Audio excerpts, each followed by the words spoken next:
An all-party Indian delegation led by BJP MP Baijayant Panda arrived in Bahrain today, received by Ambassador Vinod K. Jacob. The visit aims to underscore India's unwavering stand against cross-border terrorism, particularly state-sponsored threats from Pakistan.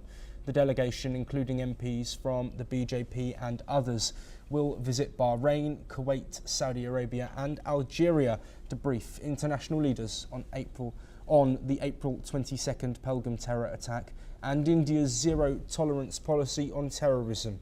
Ministry of External Affairs spokesperson Randir Jaiswal confirmed 2 more groups have departed, including one led by Congress MP Shashi Tharoor to the US, Panama, Guyana, Brazil and Colombia. Panda emphasised India's united stance against terrorism in a post on X. The initiative involves 7 delegations globally to counter misinformation and present India's clear message of unity and resolve against terrorism in all forms. Meanwhile, a group of 3, the all-party delegation led by JDU MP Sanjay Jha, has successfully concluded its visit to Japan. The delegation will soon depart for South Korea to continue its diplomatic mission. Well, joining us to discuss the ongoing delegation efforts from India is Alessia Selesan, a representative of the diplomatic club Amicability in Bahrain, who's joining us from Manama. Thank you ever so much for joining us today, Alessia. I want to first look at what the reason is for India sending a delegation to Bahrain. Of course, a smaller country, but what do you think the reason is?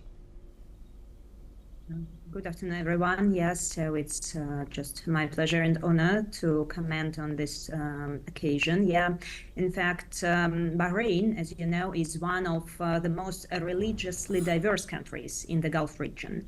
And its religious landscape, and in fact not only religious, is shaped by a mix of different cultures, different nationalities, and Bahrain is, so to speak, neutral and always follows the rules of negotiations, the style of peaceful talks, and also doesn't represent any kind of, aggressive behavior to nobody.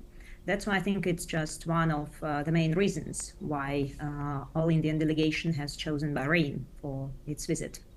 Yes, and looking at the regional sort of efforts and what will be needed moving forward to avoid any potential confrontation, how can Bahrain be at the centre of that, given that we of course saw the devastating Pahalgam terror attack that was then followed by provocations and tensions that at points looked like it could lead to an all-out war?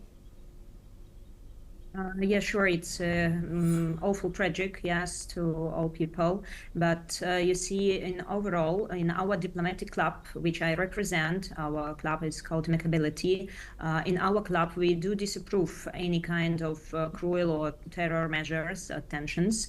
And Bahrain can be interpreted, can be demonstrated here as a neutral platform, yes, for dialogue. That's why I suppose that all the issues and tensions that arise between 2 countries, India and Pakistan, can got some support here in Bahrain. Yes, I mean for promoting these peaceful measures, for dialogue. Alessia, let's look slightly broader than Bahrain now. Let's look at some of West Asia, the Gulf nations, also of course South Asia too. Given that there is still concern about this cross-border terrorism, what do you think that the group of countries within this region need to do to make sure that any further provocation isn't carried out?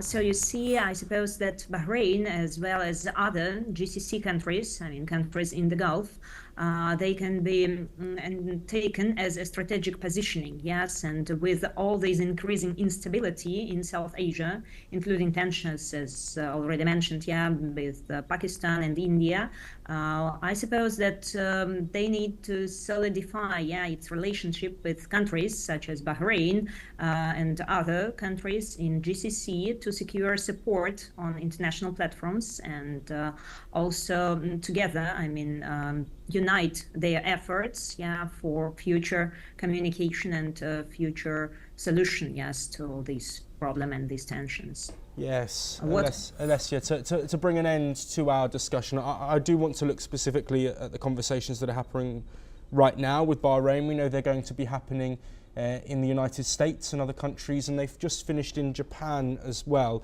India have been very clear that they want to set the story straight about what happened with the terrorist attack in Pahalgam, what happened in Operation Sindoor, and the terrorist infrastructure that was hit and targeted.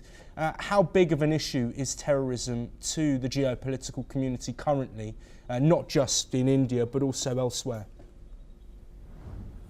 So, you know, I'm not a real expert, yes, and it's not my position to comment on such a huge territory in general, yes, but of course many countries are affected by terrorism and some other, you know, extremist ideologies.